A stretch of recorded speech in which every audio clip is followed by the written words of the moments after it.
All right, what's good, YouTube? I'm not gonna hold you guys too long. I had a pretty cool, interesting topic to talk about today. I was kind of just cruising in my car. I was just listening to some music, and I was listening to some, older songs, stuff that I grew up on, and stuff that I've always liked, or whatever. And it got me thinking. Some of the artists that I was listening to were actually dead and gone now, right? But I'm still listening to their music. So it kind of got me thinking and saying, thinking that as an artist or a creative producer, whatever you are, you want to try to leave your mark on this in the industry that you're in, right? Because you'll live on forever essentially. So it got me thinking. It's like, when you think of people like your Michael Jacksons, your Jimi Hendrix, the Beatles, um, I don't know, just Beyonce's, like Drake's, a number of artists that have music that it could be 10, 20 years from now that if you played it, it'd be like, oh yeah, I remember that song, and everybody start getting kind of hyped and playing the get dance to the song, or rapping the lyrics, or whatever the case is. Or if it's an art thing, if I show you a piece of art, something like something that like the Mona Lisa, right? So the Mona Lisa's been around for years and years and years, but it's still a masterful, magical piece that if you show it, people love it and want to go see it. We'll go and go look at it in art museums. Or if you're thinking about stuff like a artist like a Shakespeare or something, we still talk about his work and his pieces of composition that he's created. You want to leave a stamp with your music and or your art, or whatever you got going on, and that's 100% possible. So let's just say hypothetically I stopped doing anything with music or art or anything like that, being a creative altogether today.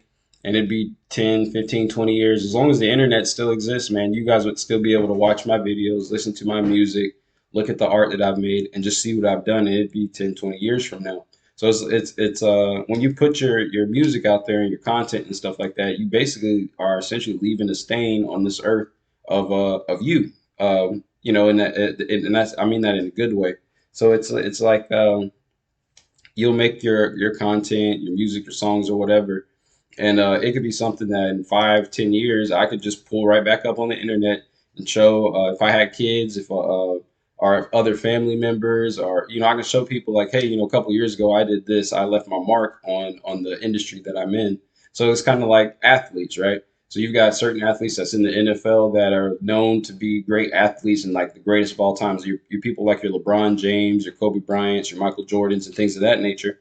Those athletes will live on forever. They're like a Michael Jordan. Michael Jordan has been out of the league for years and years and years. Michael Jordan's 50 something, I believe, and he's still relevant based off of his shoes, his any clothing gear, his memorabilia, and just him as who he is by stamping the world with his image and leaving his mark.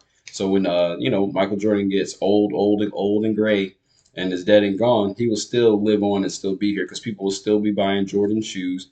People will still buy his jerseys and his memorabilia, and the same thing goes on for any other industry. So to leave your stamp is really important, and it's actually really cool if you think about it. Because if you've ever had those experiences where you're out at a cookout or you're out with some friends or you're with people and you come across something that is something from your past, something that it's like, man, I remember when that song dropped and it was the greatest song and everybody loved it and everybody was singing it, and we were in eighth grade. Now I'm 28 years old and it's still relevant to you. Uh, that's a real good indication that that artist has a lifelong ability to create content, right? So these other artists that are like hot now and popping now, there's a lot of them that I don't think will have that longevity or that long shelf life or the ability to leave a stamp as stamped like that. Now, of course, if you put your music, your content out there, it's always going to be out there on Google, on the streaming platforms, or whatever your type of content is that you put out there. It's always going to be out there and available. But to have it where it's just as relevant almost as it today as it was several years ago, that's a really hard thing to achieve. So I'll give you an example. Something like a Michael Jackson Thriller song, right? You could play it right now, and you could be a person that listens to rock, country, or rap, or K-pop, or something totally different. But there's a good chance you at least know of Michael Jackson, who Michael Jackson is, and you may know a song or two. Whether you know the songs word for word, or even have it. You may have not even necessarily heard the songs. You might just be like, hey, I'm familiar with that song. I've heard people talk about it. I know what you're talking about.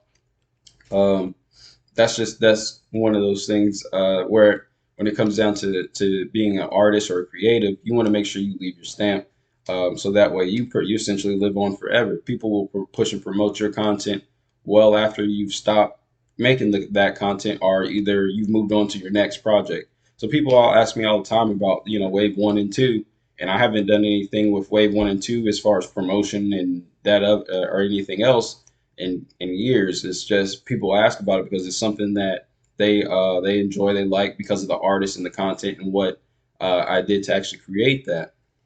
So people will still reach out to me asking about it and say, hey, I was going through my music playlist and one of your beats popped up, or a song that you produced popped up, and I just wanted to say thanks because this is one of my favorite songs back in high school, and it would be somebody that's in college or out of college currently, or I've had people even hit me up and say that this is one of my favorite songs back in middle school, and that kind of blows my mind because if you think about it, I have been doing music since I was 18 or 19 years old, and I'll be 28 this month, so I'm at a 9, 10 year mark of doing this music stuff, and I have people that'll hit me up and be like, "This was one of my favorite songs back in the day." So it's really cool to have people reach out and say stuff like that to me and mention things like that, and it got me thinking while I was listening to other songs myself. It was like this song is a song that I really liked back in the day several years ago. Like for example, a Chief Keef 300, right? That comes on, I instantly start getting kind of hype. I start, rapping the lyrics because that's literally one of the songs in the albums that made me be like, how are beats made? I wouldn't mind learning how beats are made. I know I can't rap and I'm not a rapper, but I wouldn't mind learning how to make beats. I remember plain as day. I was cutting grass. I was listening to Finally Rich. I was probably in like eighth or ninth grade, I believe. I was just cutting the grass, and then I'd stop, pause, let the lawnmower cut off for a second, and I was like, dang, this beat's really, really good. How do I actually make something like this? I finished cutting the grass, ran inside, and immediately started looking, and here we are 10 years later. So, you never know how you might inspire somebody or create another creative just by simply off of a masterpiece or something that is a well done piece of content that you make. So always put your best effort when you're making your content and put your best foot forward because you never know, that might be the song or the piece of artwork or the piece of clothing or the book or the whatever it is that you do, that may be the thing that kind of sets you apart from everybody else and pushes you in a different realm. You might become one of those people that it's like, hey, that T-shirt that company made. It was like the first T-shirt they ever produced, and I bought it, and now they've turned into Nike, and I've got one of the original Nike shirts or something like that. You just never know, right? You just never know. So always put your content out there and give it your best foot and give or put your best foot forward because you just never know. You might stamp the world. I could literally, God forbid, drop dead today, but you guys will be able to watch my YouTube videos and my content as long as the internet exists. You'd be able to listen to my music as long as the music's up on those streaming platforms, and it's going to be up there for several years. So always when you're making that stamp, trying to make your stamp on the world, just always make sure you put your best foot forward and giving out your best content. Because again, you just never know, and you could be the person that you put out a piece of content and it goes and something that's memorable for the right reasons and the wrong reasons. It could be the right reasons because people loved it, or it could be the wrong reasons because it was just something that people didn't like, or it just wasn't that good. So I'll give you another example. Ice JJ Fish, that guy that made that one song where it was really really bad, even though it went viral and is like a viral meme, we still remember it even though it was a bad piece of content. Just like we remember songs that Michael Jackson created, or these other artists that are excellent songs, and we remember it because it's excellent quality. So you can literally make your stamp on either end of the spectrum. It's all depending on how you want to actually do it, but try your best when you're making music, you're making your content, you're making your art, your beats, or whatever. Make something that's a masterful piece that's well thought out that could actually be something that is long lasting. So I notice artists will ask me, or people that listen to my stuff will ask me, hey, do you mind putting your beats out on that you've made for X, Y, and Z songs on streaming platforms just so I can listen to them? And that kind of lets me know that artists, the music that I've made or the beats that I've created or whatever my about me, something has stamped I've made a little small mark or splash or ripple in this scene in the industry that I'm in. So if you're in the art industry, let's say you make a new style of art or some type of weird concept of art, or you do a videographer and you do something off the wall and different when it comes to music videos, and those that ends up being like a user template at that point for other artists that are in the same field. You want to, that means you left a little bit of a stamp. So when you see our producers, for example, making Mexico Drill type beats, Milan Makes Beats type beats, Chinatown type beats, and they're, that you've kind of set a precedence in your scene, because people are now copying you because they understand what you've got is something that is of value and something that is longer lasting than what the typical stuff is. That's why you'll see all these other producers that'll make Metro Boomin type beats, Zaytoven type beats, and it'll literally sound the exact same. And sometimes it might even sound a little bit different, but it'll never be better than the original because that person has left their stamp. So Mexico Drill has left his stamp on the world forever. Zaytoven forever. London on the Track forever. 808 Mafia forever. So you get what I'm saying? So always try to put the best quality work forward, because you never know, you might make that stamp, leave that splash, and make a ripple in your own scene, in your own wave, and you basically leave a legacy on. It's like having kids. If you have kids, you live on through your kids forever. If you create content, create music, you're creative and you put that out there, you'll live on forever, because people will always gravitate and look at your content, or want to go back and reminisce, like, oh man, I forgot about this song that I used to think was so cool, and 3, 4, 5 years ago. Let me go ahead and hit play on it again, since it popped up in my playlist. So that's all I got for you guys today, man. Just basically leave your stamp on your mark on the world, if you can. Create your best content you're capable of, and put that out there and put your best foot forward. And then just look at other artists and other creatives that's in your field and kind of watch what they do. Don't copy them, but watch what they do, and begin to kind of mimic the steps. Okay, this person does X, Y, and Z. They do this, and they interact with these people. They put their promotions up like this. They promote to these types of people. This is how they promote. And I know, from watching them, that is a successful route of doing it.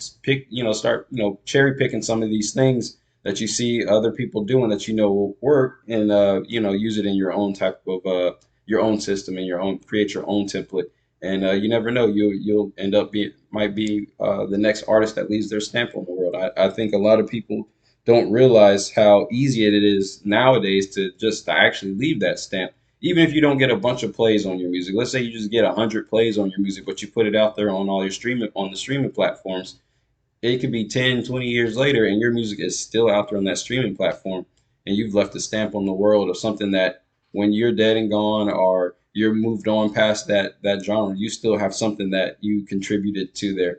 I actually think in the science world, like if you're a doctor or a lawyer or something like that, when they're doing their final thesis, the way that you actually get your doctorate degree is you have to add something new to the field that you're in. So let's say you're a dental hygienist and you're getting your doctorates, and then your last final thesis statement is usually like um, some type of long assignment that you got to do. Usually like some type of, it's almost like typing a book essentially, but you have to add value to the industry that you're coming in. So you have to add something of new value to the dental industry to become the doctor, right? You can look that up and go find that out. It's not necessarily just the dental industry, but in any type of industry where want to become a doctor, you have to leave a stamp and leave your mark by adding something new to that if you want to get your doctorate. So it works all the same when you're creative. Leave your stamp, create something that's new and different, because if you're copying everybody, what makes you stick out and stand out? It's the people that add something new and contribute something new that stick out and stand out and create longevity in these situations. So like I said, I ain't gonna keep you too long. So we're at about 14, 15 minutes. That's all I got for you guys today. I hope you enjoy your Sunday. I'm definitely going to enjoy mine. Follow me on all my social media. Milan Makes Beats. If I got it, you'll find me. If I don't, you won't. That's all I got for you guys today, man. We'll be back at it next week. Next week, I'm going to give you guys an actual tutorial of me doing something. I might make a beat or something of that nature, or answer a couple of questions on how to do some things that I got in my DMs here recently. But I hope you guys enjoy the video. Continue to give me love and support. And like the video, interact with it. Even if you dislike it, just dislike it. Just interact with the video so the algorithm begins to work in my favor, and I can keep going from here. I appreciate the love and support. Thanks, guys. Peace.